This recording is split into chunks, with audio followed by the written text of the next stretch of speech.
Hey YouTube, I came across some of my old writing I had around the house. It's basically like essays or articles, I guess you'd say, in a series that I titled Thoughts on God. And I wanted to start sharing those with you and uploading those to the internet here. The first one is Thoughts on God 1, and it's about church decline. And it goes like this. I've heard pastors talk about the decline of churches in modern society, and they ask their congregations to pray for revival. Many times this year I've asked God why He hasn't called more people for various purposes in the world at large, and one thought comes to me in response. Can I call someone who doesn't know me? I once heard a pastor say that it surprised him how many people didn't know God. We all have people in our lives who we classify as an acquaintance. People in our college classes, people who work at the post office, people we know of but don't really know. Unfortunately, for many people who are calling themselves Christian, that is the relationship they have with God. They know that He exists. They have a loose-knit idea of what He stands for based largely on hearsay, or sometimes heresy. But they don't know Him. They just know of Him. One woman said that when she asked people if they're a Christian, they respond by saying, well, I go to church, like that's some kind of proof or verifiable evidence, but they can't elaborate beyond that fact. They think they can hear a pastor's insight once a week, and that will compensate for the lack of time they invest studying themselves or spending time in His presence. And what's sad is that they don't even realize how far from Him they actually are. They still fight their own battles, make their own decisions, and respond to issues with their own human understanding.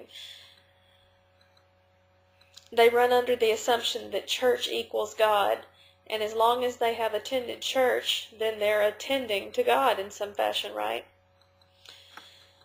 But that won't be enough to affect the kind of change that Christ did. At His mere presence, people cried out, "The kingdom of heaven is here." It is our job to make it to heaven, but it is also our job to bring heaven to earth here through the presence of Christ in our lives. And revival will require that level of passion for Christ.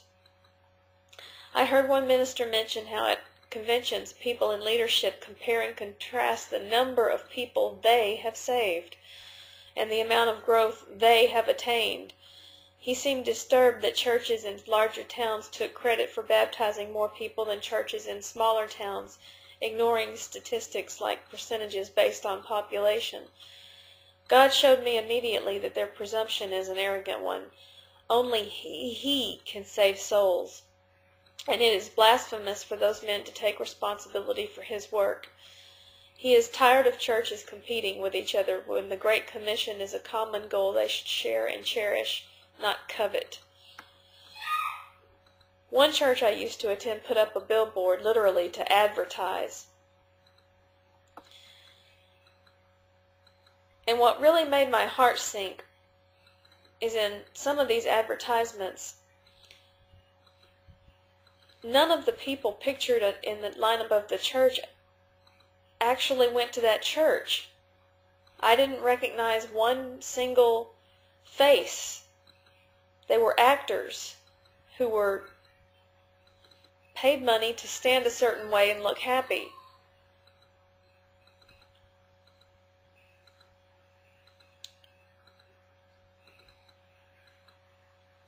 And I would hear church members commenting, "Isn't our billboard nice? Did you see our billboard?" That's not how I felt about the billboard. I don't know why, but I would get the same constricting, sinking feeling about the billboard as I had about all the other elaborate functions, tables on parade, 100-year celebration, concerts, and so on. I had the recurrent thought, it's all like BandAids. Even though I understood logically what that meant, it seemed somewhat extraneous to me, so each time I would ask God, "God, if this analogy is from You, what do You mean by BandAids?" And through these thoughts each time, He would explain, "A Band-Aid is something that you use to cover a wound because you have good intentions.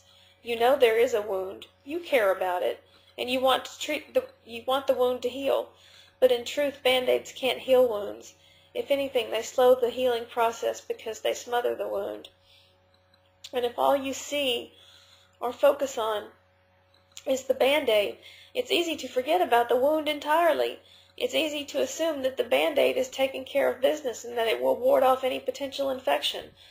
But actually, we sometimes have to remove a Band-Aid because exposure can be the only hope for healing to begin. All year long, these thoughts dominated my mind.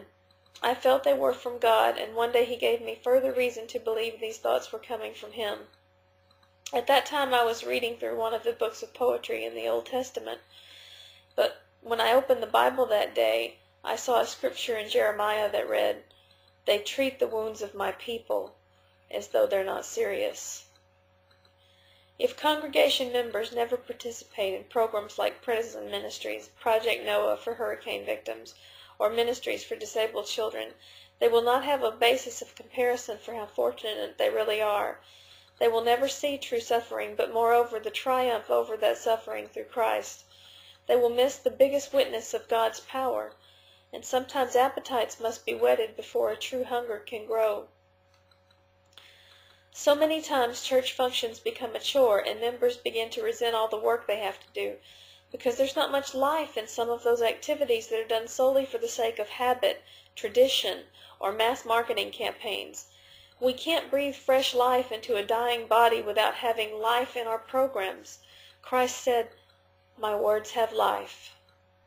His words inspired change, but His actions affected immediate change in the lives around Him. And true praise began when people saw that change, His pure motivations for making it, to give beauty for ashes, to love one another, and to show that He is the all-powerful God, the Ancient of Days. One time I heard a youth pastor telling teens how to get their friends interested in coming to church. He said, what you do is you ask them to a few fun things, then ask them to a few more fun activities, and then you invite them to come to church. It hit me. Since when? The next thought that came was, when I approached Peter, did I tell him, "Follow me, I've got foosball. Follow me, I've got flat-screen TVs and pool tables"? Christ didn't have to promise pony rides or cotton candy. I realize that's probably the same strategy that all churches use to get new members, but that's the problem. The next thought that came was, strong trees don't need weak branches. Weak branches will snap under the slightest amount of pressure. The point is that whatever clergy has to do to get people interested in attending, they will have to keep doing to maintain their interest. If someone joins a church looking for a fun club that serves them, when the fun stops or when they don't feel like they're being properly served, they'll stop coming as the workers of inequity that they are. Surely there's a balance to everything. People are supposed to have fun in church and love coming, but we should love what Christ loves more than our own interests. Do we really want revival? What if revival involved a revival from the inside out? What if revival meant churches would have to spend at least a little less time decorating pretty tables and other grandiose events? Would we still pray for it? If revival meant leaving our fancy buildings and going into rough neighborhoods to clean houses for invalid people, if revival meant welcoming people from those rough neighborhoods into our fancy buildings, if revival meant churches would have to get out of their comfort zones and serve their communities far more than they serve themselves, would we still hope for it? I believe the joy of the Lord that would come from such experiences would be enough to sustain us and even drive us onward. God is all-powerful.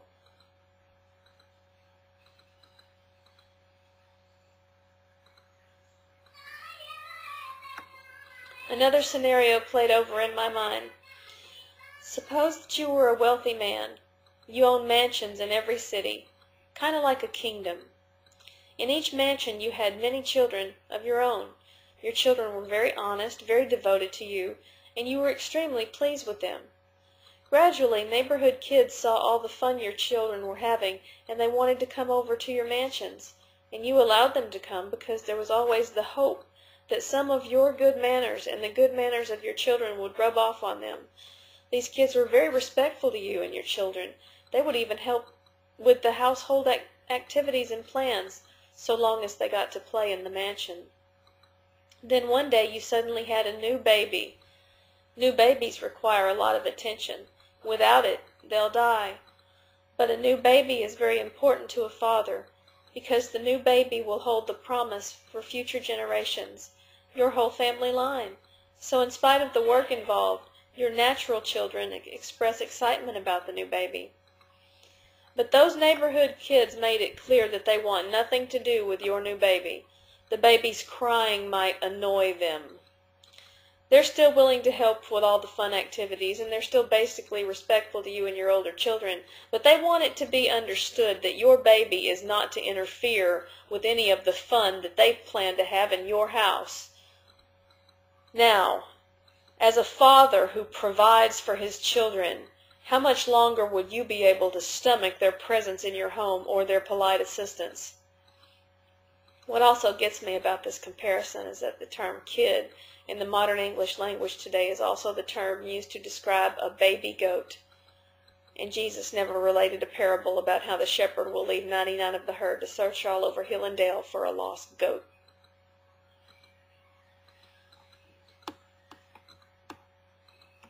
That's it for now. Thanks for listening.